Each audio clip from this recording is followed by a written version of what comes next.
Okay, तो start करते हैं बेटा। तो ये लेक्चर नंबर 12 है ना, आप इसे लिख लेना। और कुछ इंपॉर्टेंट क्वेश्चन और करा देता हूं मैं। जैसे हमने डेरिवेशन भी कर रहे हैं तो आप इसमें रिजल्टेंट, उसके रिजल्ट को आप यूज कर सकते हो। क्या रिजल्ट है देखो, मेरे को बताओ। यदि ये यूनिफॉर्म चार्ज आर रेडियस की शीट है और ये एक्स डिस्टेंस है थीटा है, तो यहां पर इलेक्ट्रिक फील्ड की वैल्यू बता सकते हो बेटा कितनी होती है। ये is equal to sigma upon 2 epsilon not 1 minus cos theta होती है, ध्यान रखना। क्लियर है क्या बात? और इनफाइनाइट शीट की वजह से, इनफाइनाइट शीट की वजह से जो यहां इलेक्ट्रिक फील्ड होगी वो सिग्मा अपॉन 2 एप्सिलॉन नॉट होती है। अब देखो, क्वेश्चन इन दोनों का कॉम्बिनेशन है। क्वेश्चन कैसे है, ये इनफाइनाइट शीट है और इस इनफाइनाइट शीट में एक होल कर रखा है, डिस्क है ना, और यहां पर ए डिस्टेंस पर 2, चलो ए डिस्टेंस पर ये देखो, और इसकी रेडियस कितनी है, इसकी रेडियस ए ही मान लेते हैं यहां पर, ठीक है। और ये इनफाइनाइट शीट है यहां पे ऐसे, लाइक दिस, ऐसे करके, है ना। इनफाइनाइट शीट, ये भी इनफाइनाइट, ये भी इनफाइनाइट, ये भी इनफाइनाइट, ये भी इनफाइनाइट। इस पॉइंट पी पर आपको इलेक्ट्रिक फील्ड निकालनी है और यहां पे डिस्क काट के निकाल दी। तो बोर्ड पे देखो फिर इसकी सिग्मा कूलम पर मीटर स्क्वायर है। Find the electric field at point P as shown in figure. मैंने क्वेश्चन थोड़ा शॉर्ट में लिख दिया है, आपको मैंने समझा दिया है क्वेश्चन, है ना। लिखोगे भाई, क्वेश्चन और सॉल्यूशन अलग अलग लिखना है अपने को, समझ में आई ना बात। पहले ये बनाएंगे, जल्दी से बना लो फटाफट।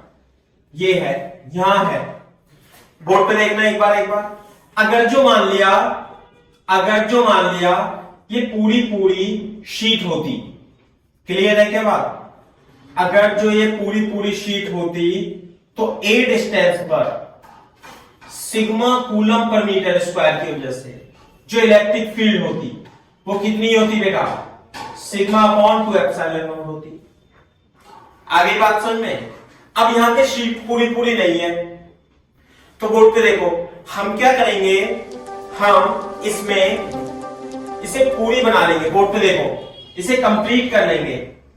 जितना पॉजिटिव चार्ज देंगे उतना ही हम इसे नेगेटिव चार्ज भी दे देंगे। ये है ना, ये भाई जितना पॉजिटिव दिया उतना नेगेटिव दिया। एक मिनट सुनना, एक बार रुके एक बार। यहां पे देखो, ये खोखली है, यहां पे तो शीट है, तो आप क्या करो, इसे पॉजिटिव चार्ज अज्यूम कर लो। तो जब आप पॉजिटिव चार्ज अज्यूम करोगे तो यहां पर जो होगी एक शीट बन जाएगी पूरी की पूरी, और उसकी वजह से इलेक्ट्रिक फील्ड आ जाएगी। लेकिन आपने एक्स्ट्रा पॉजिटिव चार्ज अज्यूम किया हुआ है, तो आपको यहां पर नेगेटिव चार्ज भी अज्यूम करना पड़ेगा। तो एक डिस्क बनेगी नेगेटिव चार्ज की, क्लियर है क्या बात। और सिग्मा कूलम पर, लेकिन ये तो मतलब हॉलो थी, तो इसमें चार्ज कैसे अज्यूम कर सकते हैं। अरे होलो थी ना, होलो थी, तो जितना पॉजिटिव हमने दिया उतना नेगेटिव दिया। तो मान ली यहां पे इलेक्ट्रिक फील्ड कुछ है, तो यदि आप यहां पे अपनी तरफ से पॉजिटिव और अपनी तरफ से उतना ही नेगेटिव चार्ज दे दोगे तो इस इलेक्ट्रिक फील्ड पर कुछ प्रभाव थोड़ी ना पड़ेगा।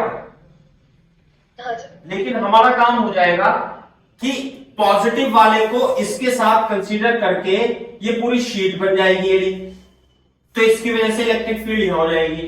अब इस नेगेटिव वाले को यदि आप यहां कंसीडर करोगे तो इसकी वजह से इलेक्ट्रिक फील्ड होगी इधर की ओर, और वो जो इलेक्ट्रिक फील्ड होगी वो कितनी होगी, sigma upon 2 epsilon not 1 minus cos theta. याद रखना, ये डेरिवेशन दिख रहा था। तो ये थीटा कितना है भाई, क्योंकि ये नेगेटिव चार्ज है ना, तो इधर की ओर होगी, तो ये ए है, cos थीटा कितना होगा, cos 45 इज इक्वल टू 1/√2, ये है ना a, tan theta is equal to a upon a is equal to form theta is equal to 45 degree. आगे बात समझ में, तो ये हो जाएगा। तो नेट इलेक्ट्रिक फील्ड, हाँ भाई इस पॉइंट पर नेट इलेक्ट्रिक फील्ड जो आएगी, एक तो मैं इसे E1 मान लेता हूं, एक E2 मान लेता हूं, E1 और E2, तो आंसर जो आएगा इस पॉइंट P पर EP is equal to E1 minus E2। E1 थी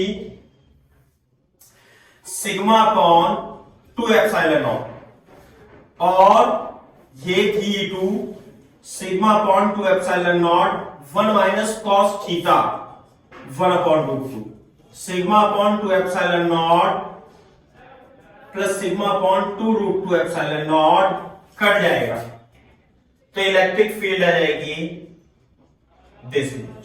सो this is the electric field at this point. अच्छा, अब देखो एक नया कॉन्सेप्ट पढ़ते हैं, very important, electric field due to spherical charge body, है ना, लिख लो, electric field due to uniformly charge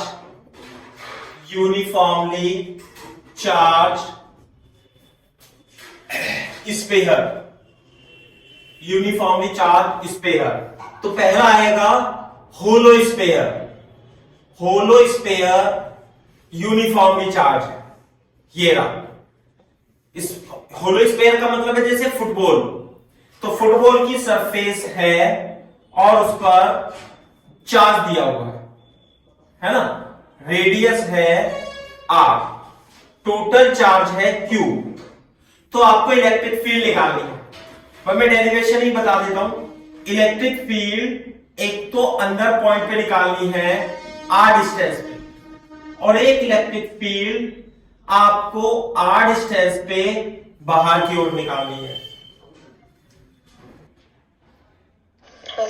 हाँ देखो इधर, अब अगर जो आपको outside, if P is outside, यानी कि R is greater than and equal to capital R, what is R? R is the radius of this spherical shell, R is greater than R, यदि आउटसाइड है तो देखो जरा, तो हम क्या करेंगे, हम इस सारे चार्ज को इसके सेंटर पर मान लेंगे और इस पॉइंट P पर जो इलेक्ट्रिक फील्ड होगी वो कैसे लिखेंगे हम, देखो इलेक्ट्रिक फील्ड r डिस्टेंस पर जो एक चार्ज की वजह से होती है वो मान लेंगे, और कितनी होती है, kq upon r square 1/4 epsilon not r square. This is the electric field eight outside. बात समझ में आई?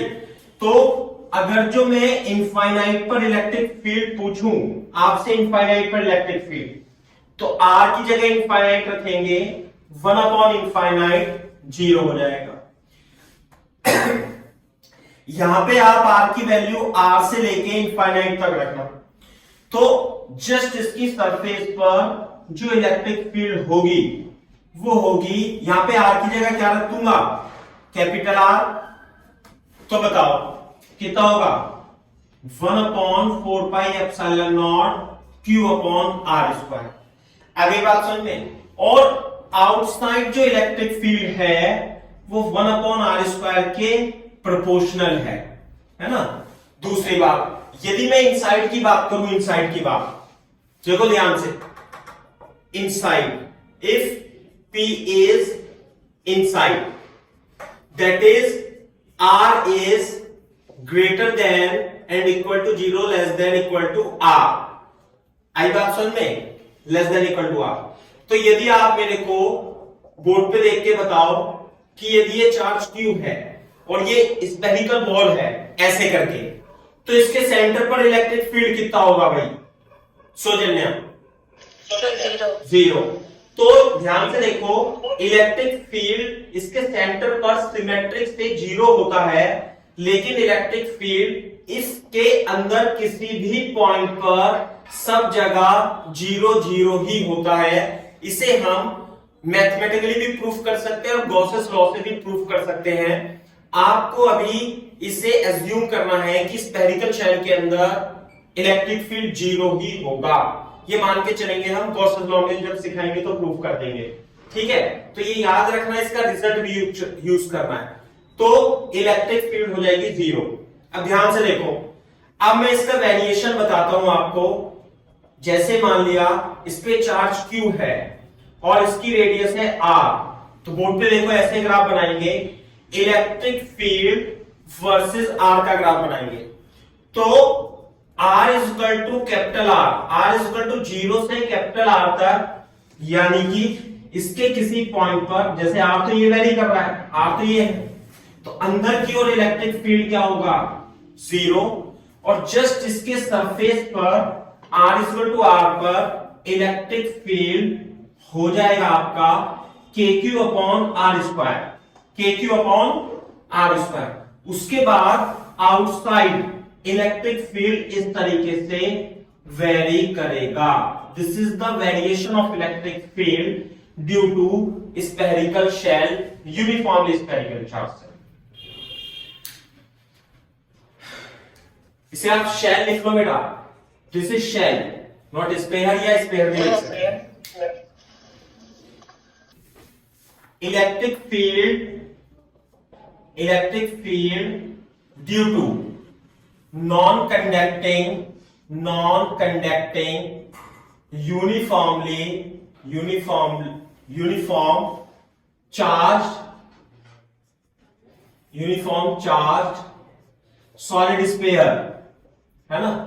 नॉन कंडक्टिंग में ही स्पेयर, देखो जैसे नॉन कंडक्टिंग स्पेयर होता है, नॉन कंडक्टिंग स्पेयर ऐसे, तो नॉन कंडक्टिंग जैसे मान लिया रबड़ की बॉल है और उसे आपने चार्ज दे दिया, तो नॉन कंडक्टिंग की प्रॉपर्टी होती है, हम कंडक्टर में पढ़ाएंगे कि नॉन कंडक्टर पे जहां पे चार्ज देते हैं वहीं पे रहता है। जबकि यदि आपने किसी कंडक्टर को चार्ज दिया, तो जैसे ही आप उसे चार्ज दोगे, ये charge within millisecond ये उसकी सरफेस पे आ जाता है।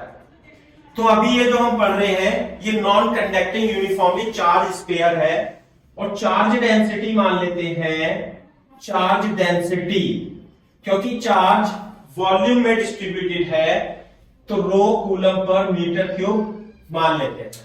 इसमें भी आपको आउटसाइड और इनसाइड, पहला मैं लेता हूं केस इसमें आउटसाइड द स्पेयर निकालनी है। तो जब आउटसाइड लोगे आप इसे, चार्ज क्यू मान लेते हैं इसे, है ना। तो R is greater than R less than infinity के लिए आप इस पॉइंट को, इस सारे चार्ज को एक चार्ज पॉइंट पे मान सकते हो, है ना, सारे को। और आपको यदि आउटसाइड निकालनी है इलेक्ट्रिक फील्ड ऐसे करके बोलो, तो जो इलेक्ट्रिक फील्ड होगी वो KQ अपॉन R स्क्वायर होगी, ऐसे करके। बात समझ में आई। तो स्फेरिकल शेल हो या यूनिफॉर्मली चार्ज स्फीयर हो, electric field KQ upon R square ही रहती है। जैसे पॉइंट चार्ज इसके सेंटर पे रखा हुआ हो, आउटसाइड के लिए तो यही है। क्लियर है ना। अच्छा, अब फिर से वही कि R इज इक्वल टू 0 पर R is equal to R, क्योंकि R की वैल्यू तो R से है, तो कितनी होगी electric field KQ upon R square, और R is equal to infinite पर इलेक्ट्रिक फील्ड होगी 0। चलो ये तो हो गया। अब मेरे को आप बताओ इनसाइड के लिए, इनसाइड द स्पेयर। हाँ भाई, यदि आपने पढ़ रखा है तो मेरे को थोड़ा सा गाइड करो, कैसे बताऊं, बता सकते हो तो बताओ। देखो थोड़ा सा बड़ा चित्र बनाएंगे। इनसाइड का मतलब है सेंटर से R दूरी पर पॉइंट P पर हमें इलेक्ट्रिक फील्ड फाइंड करनी है। तो हम क्या करेंगे, एक स्पेयर मान लेंगे।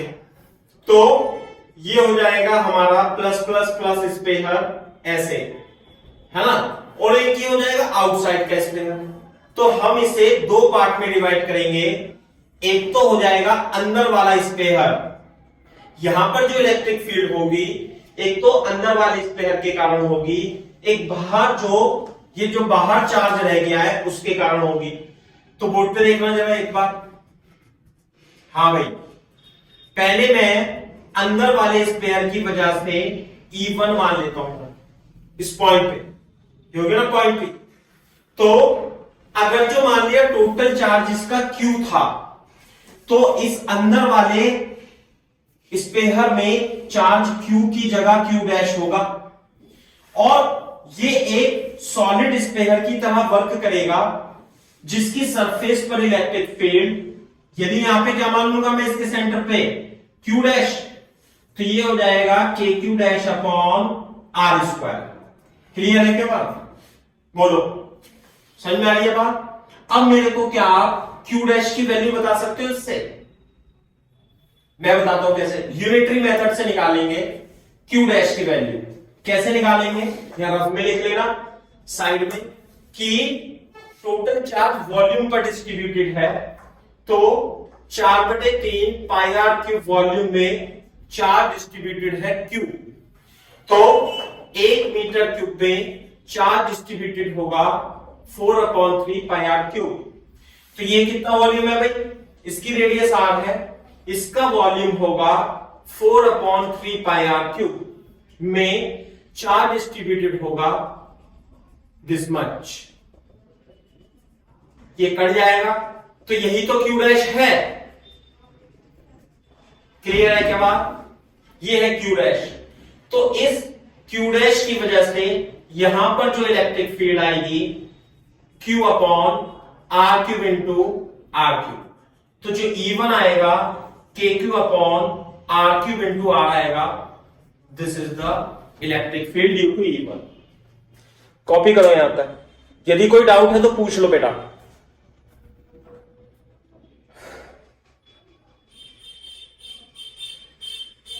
अब ये बताओ कि एक पार्ट तो इसकी वजह से हमने निकाल लिया, अभी तो ये बाहर वाला रह गया, बाहर वाला पार्ट यही तो था।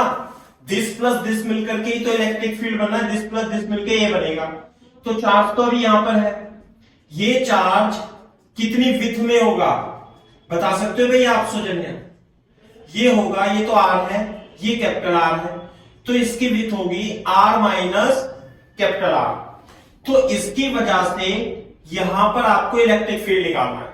तो ध्यान से देखो, बोर्ड पे देखना भाई, ये पॉइंट मान लेता मैं यहां पर हूं, यहां पे निकालना है इस चार्ज की वजह से इलेक्ट्रिक फील्ड। तो बोर्ड पे देखो, सुनो मेरी बात ध्यान से। अब ये पॉइंट इस थिक, ये स्पेरिकल शेल जो है, थिक स्पेरिकल शेल, क्या बोलेंगे इसे? थिक स्पेरिकल शेल, जिसकी मतलब कुछ मोटाई है, की वजह से अंदर इलेक्ट्रिक फील्ड 0 होगा। That's it. अभी मैंने बताया स्पेरिकल शेल के अंदर इलेक्ट्रिक फील्ड 0 होता है, ये आप मान लेना। तो E2 तो हो गया 0। तो कहने का मतलब ये है कि यदि ये स्पेयर था, यूनिफॉर्म चार्ज स्पेयर था, और आपको इसमें अंदर R पे इलेक्ट्रिक फील्ड निकालनी है, तो केवल और केवल इस पोर्शन की वजह से आप इलेक्ट्रिक फील्ड ही लिख दोगे, क्योंकि आउटसाइड की वजह से तो क्या 0 होता है। तो इलेक्ट्रिक फील्ड क्या आएगा? E1 प्लस E2, और E1 की वैल्यू क्या आ गई? KQ upon R cube into R। This is the electric field at point P। Copy करो तेजी से, ग्राफ भी बना के दिखाता हूं आपको। अब देखो ये एक्सप्रेशन थोड़ा सा, मैं इस एक्सप्रेशन को थोड़ा और मॉडिफाई करना चाहूंगा। देखो ध्यान से, मैंने आपको यहाँ पे रो कूलम पर मीटर क्यूब लिखा था, तो मोस्टली कभी कभी तो इसमें भी यूज होता है, कभी कभी हमें रो की फॉर्म में भी इलेक्ट्रिक फील्ड लिखना होता है। तो रो क्या है? जैसे मान लिया स्पेयर था, कितने रेडियस का स्पेयर था भैया टोटल? ये था आर रेडियस का sphere, total charge Q S पे, क्यू वॉल्यूम कितना इसका 4/3 पाई आर क्यूब। तो वॉल्यूम चार्ज डेंसिटी क्या होगी, चार्ज पर यूनिट वॉल्यूम। तो क्यू की वैल्यू होगी रो की टर्म में 4/3 पाई आर क्यूब। तो जो इलेक्ट्रिक फील्ड होगा वो होगा K/R क्यूब, और क्यू की जगह रो 4/3 pi R cube into are. बात समझ में आई? इससे ये कट जाएगा और K की जगह मैं लिख लूंगा 1/4 pi epsilon naught 4 pi R upon 3, 4 pi से 4 पाई कट जाएगा, rho R upon 3 epsilon naught, 3 epsilon naught is the electric field. ध्यान से देखो, ये तो इलेक्ट्रिक फील्ड का मैग्नीट्यूड आया। बोर्ड पे देखना भाई एक बार जरा, जैसे मान लिया ये volume charge density rho coulomb पर मीटर क्यूब है और ये सेंटर है, और आपको यहां पर इलेक्ट्रिक फील्ड निकालनी है आर डिस्टेंस पे। तो बोर्ड पे देखो, जो इलेक्ट्रिक फील्ड होगी वेक्टर क्वांटिटी होती है वो, यदि मैं इसे ओरिजिन मान लूं तो इलेक्ट्रिक फील्ड, हाँ भाई साफ कर देता हूं मैं सभी से, इलेक्ट्रिक फील्ड जो होगी वेक्टर फॉर्म में, ये आर वेक्टर मान लेता हूं, ये होती है rho R vector upon 3 epsilon naught. तो this is the very important expression, अभी मैं इसका यूज करने वाला हूं। तो इलेक्ट्रिक फील्ड को रो की टर्म में वेक्टर फॉर्म में इस तरीके से भी आप लिख सकते हो, और इस चित्र को भी बना लेना आप।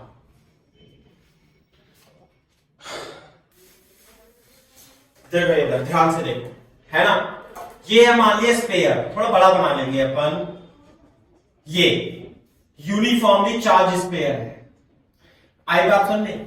तो हमें इस पॉइंट पर यहां से सेंटर से आर डिस्टेंस पर इलेक्ट्रिक फील्ड का वेरिएशन बनाना है, ऐसे करके आर इज इक्वल टू 0 से R is equal to R तक, तो इनसाइड हो गया, और R is equal to R से इनफाइनाइट तक आउटसाइड हो गया।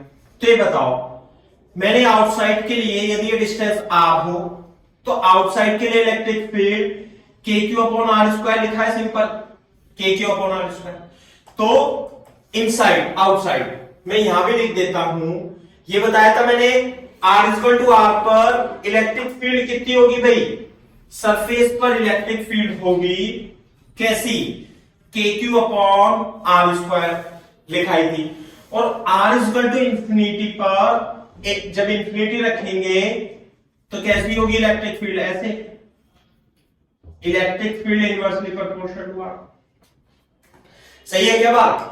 अच्छा बोर्ड पे देखो एक बार, अगर जो मैं इसे रो की टर्म में लिखना चाहूं, जैसे E इक्वल टू आर पर के क्यू अपॉन आर स्क्वायर हो गया ना, तो क्यू कितना था भाई, अरे क्यू कितना था, rho upon sorry rho into 4/3 pi R cube था ना ये, तो क्यू की वैल्यू यहां रखूंगा, तो के की value 1/4 pi epsilon not R square, और क्यू की वैल्यू 4/3 पाई आर क्यूब, ऐसे हो जाएगी। तो 4 पाई से 4 पाई आर से आर, तो रो आर अपॉन 3 एप्सिलॉन नॉट, ये आ जाएगी इलेक्ट्रिक फील्ड। या तो आप इसे ऐसे लिख लो, या आप इसे रो आर अपॉन 3 एप्सिलॉन नॉट और के क्यू अपॉन आर स्क्वायर दोनों तरीके से लिख सकते हो। रो आर अपॉन 3 एप्सिलॉन नॉट, ये तो हो गया आउटसाइड के लिए, ऐसे लिख लो चाहे ऐसे लिख लो, बात तो एक ही है। अब ध्यान से देखो, इनसाइड की बात करो बेटा, यदि ये पॉइंट आर डिस्टेंस पे इनसाइड में है तो इनसाइड में electric field rho R upon 3 epsilon not होती है। तो आर इज इक्वल टू 0 पर, यानी कि इसके सेंटर पर इलेक्ट्रिक फील्ड कितनी हो जाएगी भाई, 0। क्लियर है बात?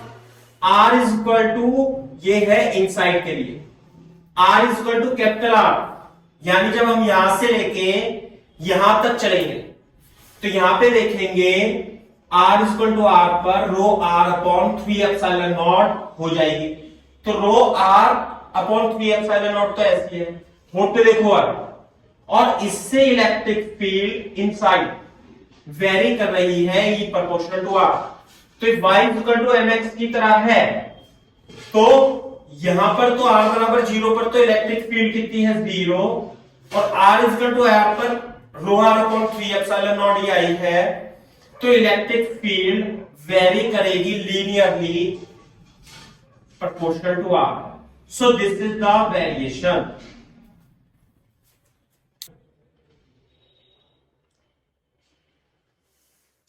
ये गंदा बन रहा है, इसे थोड़ा सुधारो, ऐसे बनेगा ये। मैंने अभी देखा स्ट्रेट लाइन की तरह बनना है।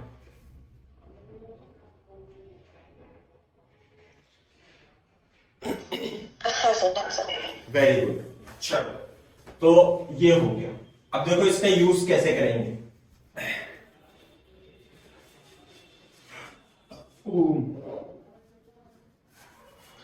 ओके, बोर्ड पे देखो एक बार। मान लिया अब की बार हमारे पास यूनिफॉर्मली चार्ज स्फीयर है, बिल्कुल सही बात है, और रेडियस कितनी मान लो इसकी आर है, volume charge density rho coulomb पर मीटर क्यूब है। ये कूलम पर मीटर क्यूब नहीं भी दिया होता तब भी है, लेकिन अब की बार इसमें क्या है, कैविटी है, और यहां पर कैविटी थोड़ा यहां बना लेते हैं, कैविटी है, ये कैविटी है, समझ में आई बात। थोड़ा चित्र बड़ा बनाना आप, और यहां पर सब जगह चार्ज है, बोलो। तो आपको इसके किसी पॉइंट P पर यहां पर इलेक्ट्रिक फील्ड निकालनी है, और कैविटी का सेंटर, कैविटी थोड़ा बड़ा बनाते हैं अपन, ऐसे बना लेते हैं कैविटी, है ना, ये। तो पॉइंट P पर इलेक्ट्रिक फील्ड निकालनी है, और ये तो हो गया इसका सेंटर O डैश, सही है। और ये जो दूरी दे रखी है, सॉलिड स्फीयर और कैविटी के बीच की डिस्टेंस a है, और पॉइंट P पर इलेक्ट्रिक फील्ड है।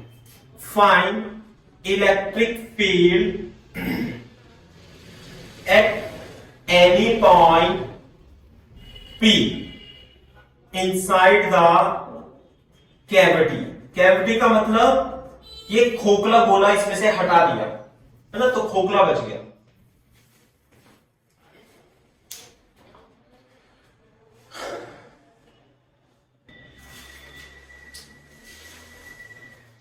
हाँ सर, डन सर। सही है, तो देखो कैसे निकालेंगे, है ना। तो भाई दोबारा से आप बना लेना, यहां पर एक P मान लें, तो अपन क्या करेंगे, इस कैविटी को पहले कंप्लीट कर देंगे। तो जब आप इस कैविटी को कंप्लीट कर दोगे तो बहुत अच्छी बात है, तो अपने पास एक पूरा का पूरा गोला बन जाएगा, फिर तो पॉजिटिव चार्ज का, नहीं तो ये तो एक गोला बन गया, और ये मान लेते हैं ये पॉइंट P है, सही है, ये पॉइंट P है। तो इसकी वजह से, इस पूरे गोले की वजह से, इस पॉइंट P पर जो इलेक्ट्रिक फील्ड होगी वो होगी E1 वेक्टर। अब क्योंकि यहां पे तो चार्ज था नहीं, तो जितना चार्ज आपने प्लस माना है उतना चार्ज आपको माइनस भी मानना पड़ेगा, ठीक है। तो जब आप माइनस लोगे तो यहां पे देखो ऐसे करके माइनस लोगे, तो ये तो O डैश हो जाएगा, और ये हो जाएगा पॉइंट P, ये वाला ऐसे था ना, ये ऐसे करके, ये है O डैश। आई बात समझ में।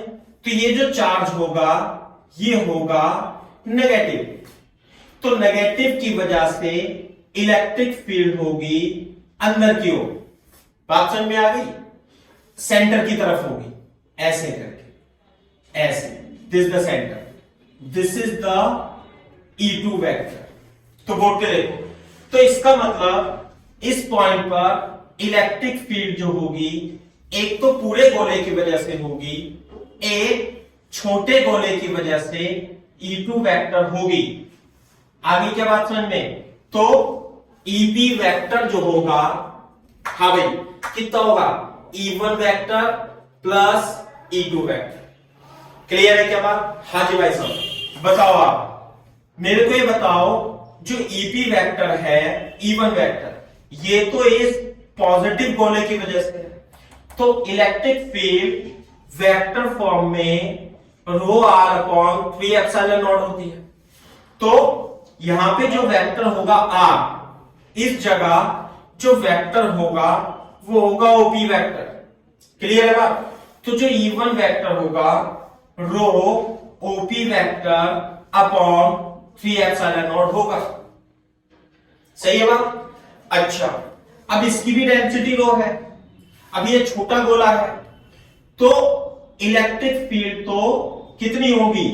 E2 vector electric field vector ये होगी, और अब की बार आर वेक्टर हो जाएगा अंदर की ओर।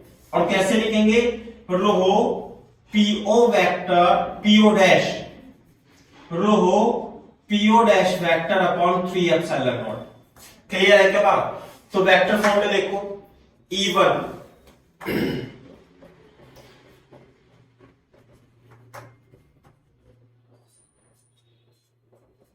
Upon rho 3 epsilon naught common लेके ओपी प्लस पीओ डैश।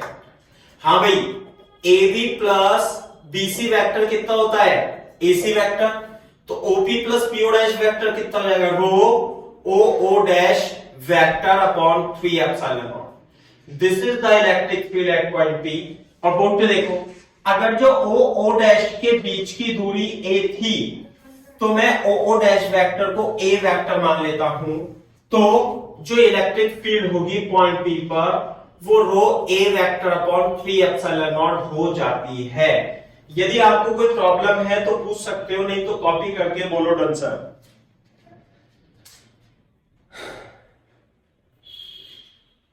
तो आपको इसका काम क्या है, ध्यान से देखो।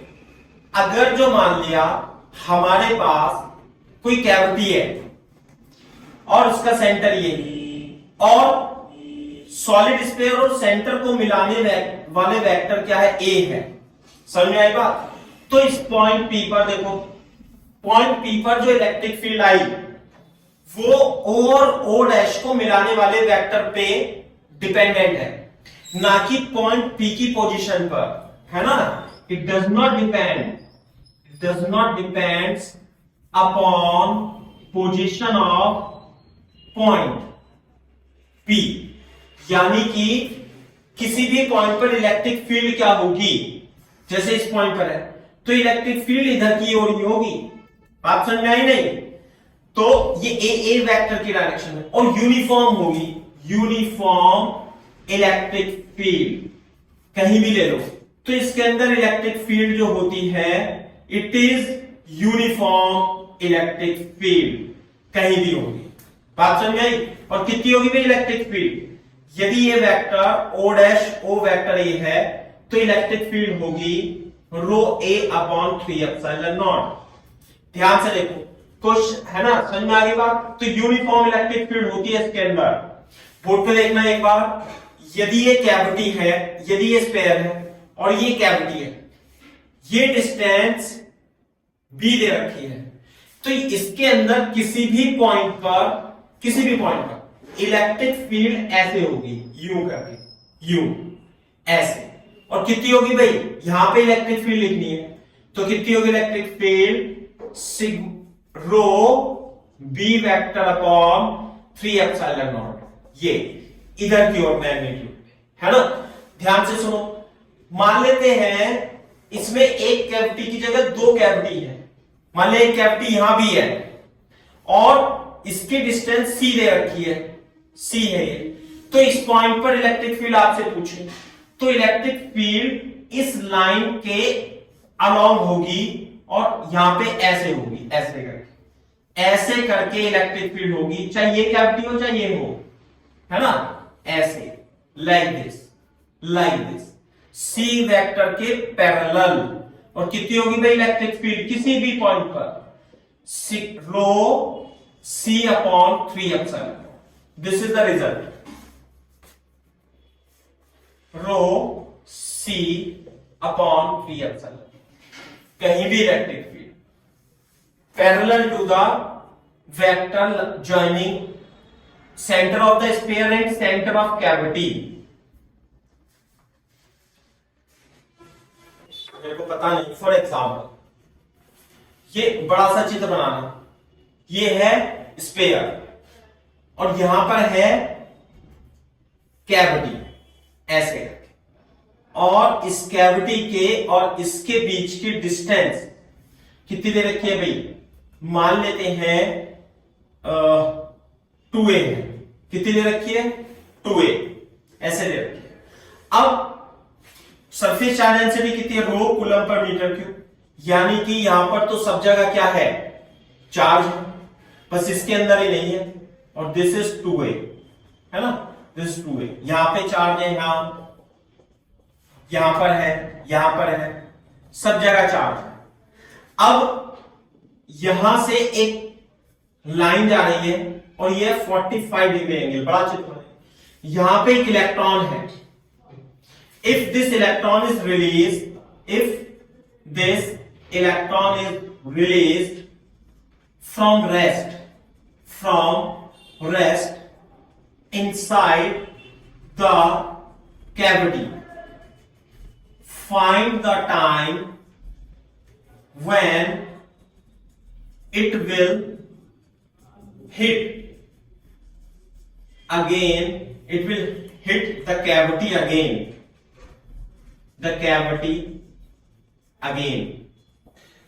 यहां से स्टार्ट होगा और ये फिर हिट करेगा। और रेडियस कितनी मान ले भाई इसकी, कैविटी की रेडियस है a। चलो दिस द क्वेश्चन, आया हुआ क्वेश्चन है बेटा, ये कर लोगे, इसमें पता नहीं कैसे लिखोगे, मैं क्वेश्चन अलग आंसर अलग ऐसे ही कराता हूं, है ना। तो ध्यान से देखो, बड़ा सा चित्र ऐसे मान लेंगे, ये a रेडियस है, ये 2a है, यहां से इलेक्ट्रॉन स्टार्ट हुआ, तो इसके अंदर जो इलेक्ट्रिक फील्ड है वो कांस्टेंट है। और किधर की ओर इलेक्ट्रिक फील्ड होगी, ऐसे मैं साफ कर दूंगा, आप बनाना मत, समझा रहा हूं, ऐसे यू इलेक्ट्रिक फील्ड है, तो इस पे फोर्स लगेगा इलेक्ट्रॉन पे इधर की ओर, क्योंकि नेगेटिव चार्ज है। कितना फोर्स लगेगा भाई, QE, यानी कि Q इंटू ई, QE। हाँ भाई, इसके अंदर इलेक्ट्रिक फील्ड कितनी होगी, इलेक्ट्रिक फील्ड होगी रो, और R की जगह क्या लिखूंगा, O और O डैश के बीच की distance 2a upon 3 epsilon not. This is the force E, charge की जगह E, 2 rho A upon 3 epsilon not. Okay, अब मैं इसे साफ कर देता हूं, थोड़ा आपको मैंने समझा दिया। ये तो जब एक इलेक्ट्रॉन होगा तो इलेक्ट्रॉन पे इधर फोर्स लगेगा, तो फोर्स लगेगा तो कैविटी तो हवा है, तो इधर भाग के यहां पे टकराएगा। ए से स्टार्ट होगी मोशन और बी से जाके टकरा जाएगा। तो बोर्ड पे देखो, ये है आपका ओ डैश और यहां पे जा रहा है, ये 45 डिग्री दे रखा है, समझ में आ गई बात। तो ये भी 45 डिग्री हुआ, तो ये 90 डिग्री हो गया, तो ये है ना। अब बोर्ड पे देखो, इधर देखो, थोड़ा बड़ा बनाता हूं, ये तो ए बी डिस्टेंस बता सकते हो, ये ए है और ये 90 डिग्री, तो ए बी होगी a√2। बात समझ में आ गई। स्टार्ट फ्रॉम रेस्ट u0 है, तो s equal to ut plus half at square लगा देंगे। इनिशियल वेलोसिटी 0, जो डिस्टेंस होगा A B is equal to half a for acceleration. हाँ भाई, mass of electron into S. एक मिनट, कभी आप ए में कंफ्यूज ना हो जाओ, तो जो एक्सेलरेशन होगा वो फोर्स अपॉन एम कर दूंगा, यानी इसे मास से डिवाइड कर दूंगा, एक्सेलरेशन आएगा v एप्सिलॉन। तो एक्सेलरेशन, ये एक्सेलरेशन है बेटा इनटू टी स्क्वायर, है ना। तो t equal to √2a√2 upon acceleration, और एक्सेलरेशन की वैल्यू है कितनी 2a root 2 upon 2e rho a upon 3 epsilon not. a से a कैंसिल हो जाएगा, 2 से 2 कैंसिल हो जाएगा, तो जो टाइम लगेगा 3 epsilon not root 2 upon e into rho. This is the time when it will hit. अगर जो आपसे वेलोसिटी पूछे कि भाई वेलोसिटी कैसे निकालें, तो वेलोसिटी भी निकाल देंगे v square is equal to u square plus 2as से। तो जो यदि आपसे स्पीड पूछे a फॉर एक्सेलरेशन है और जो s डिस्टेंस कवर कराए यहां पे वो है a रूट 2, तो 2 इंटू एक्सेलरेशन, एक्सेलरेशन आया 2e rho a upon 3 epsilon not a root 2, है ना भाई। तो सॉल्व कर लेना, समझ में आना चाहिए बात।